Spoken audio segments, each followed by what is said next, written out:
Social Security's clock is ticking faster than you think, and the people responsible for protecting your check are doing a whole lot of talking and almost nothing else.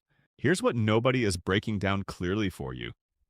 The Social Security Trustees have confirmed there are roughly 82 full payments left before a cut kicks in. After that 80-second check, benefits get reduced by around 23%. And now a separate report from the Congressional Budget Office is saying it could happen even sooner than that. Two different sources, both pointing in the same direction, and Washington is still doing what it's always done: forming committees, scheduling meetings, and kicking the can further down the road. This has been going on for 40 years. 40 years of task forces, blue ribbon panels, and press conferences that produce nothing but more press conferences. Every time lawmakers get close to doing something real, they either make it worse or walk away entirely. So today we're cutting through all of that noise. We're talking about what's actually happening right now, inside Social Security offices, inside your benefits, and inside the decisions that could cost you serious money if you're not paying attention. What does it actually look like on the ground at your local Social Security office? Not great. After visiting several offices recently, the staffing picture is alarming. One location that once had close to 100 employees is now running with around 60. That's not a minor adjustment. That's a gutted workforce trying to handle the same volume of complex cases with far fewer trained hands. And the people picking up the slack aren't always the right fit for the questions being thrown at them. Disability specialists are fielding retirement questions. Retirement specialists are fielding disability questions. The result is bad advice, missed benefits, and frustrated claimants who don't even know they've been given wrong information. So why does this matter for you personally? Because when staff is thin and training is thin, mistakes happen.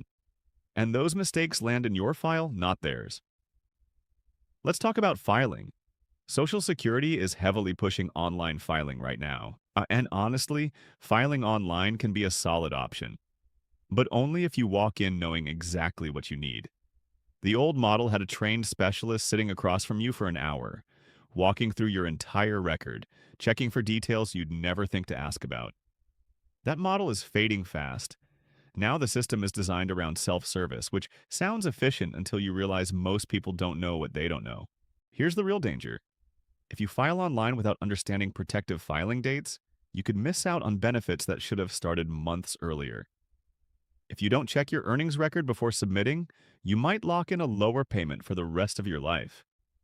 Military service credits, simultaneous disability and retirement filing, survivor options. These are not things the online portal will remind you about. My channel exists specifically for this reason, to make sure you know what to look for before you click submit. Now, what about those double payment months you keep seeing on social media? Every few months, certain creators make a big deal out of months, where some people receive 2 Social Security deposits. Here's the truth. That happens when a scheduled payment falls on a weekend or holiday, so the system pushes it a few days earlier, landing in the same calendar month as the next payment. It's not a bonus, it's not a special government program. It's a calendar quirk, and it doesn't apply to everyone. April has no such overlap this month, so your schedule stays normal. No double deposits, no surprises. One thing worth noting, a small number of people have reported receiving back pay as a paper check rather than a direct deposit, even though they have direct deposits set up. That's unusual and worth keeping an eye on if you're expecting back pay in the coming weeks. Let's get into some of the real questions viewers are sending in because this is where things get practical. The first question involves supplemental security income and something called the compo settlement. A viewer on SSI has been receiving the maximum payment regardless of what spousal income they report, and they're wondering if the settlement is the reason. Short answer, possibly yes. The Campo settlement changed how certain spousal income is calculated for SSI purposes, and it's entirely plausible that the recalculation under those new rules is producing a higher benefit than expected. If you're on SSI and your spouse has income, this is worth looking into directly with Social Security to confirm whether the settlement applies to your case. The second part of that question involves an inheritance coming in. SSI has a resource limit, and an inheritance counts as income in the month it's received and then as a resource going forward.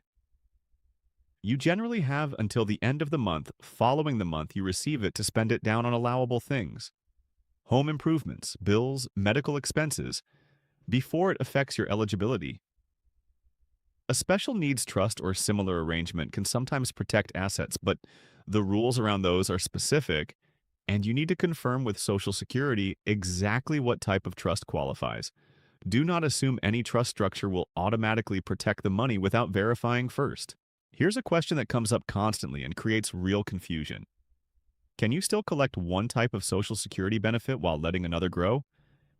Yes, and this is one of the most valuable strategies available to surviving spouses in particular. Here's how it works. If you're a widow or widower, you can file for survivor benefits as early as age 60 and let your own retirement benefit keep growing. Your personal retirement benefit increases every year you delay, up to age 70. So if your own benefit will eventually be higher, you take the survivor benefit first and switch to your own retirement benefit later at its peak value. What about the earnings limit? If you're still working while collecting before your full retirement age, Social Security will withhold $1 for every $2 you earn above the annual limit. That number sits around $24,000 and change this year.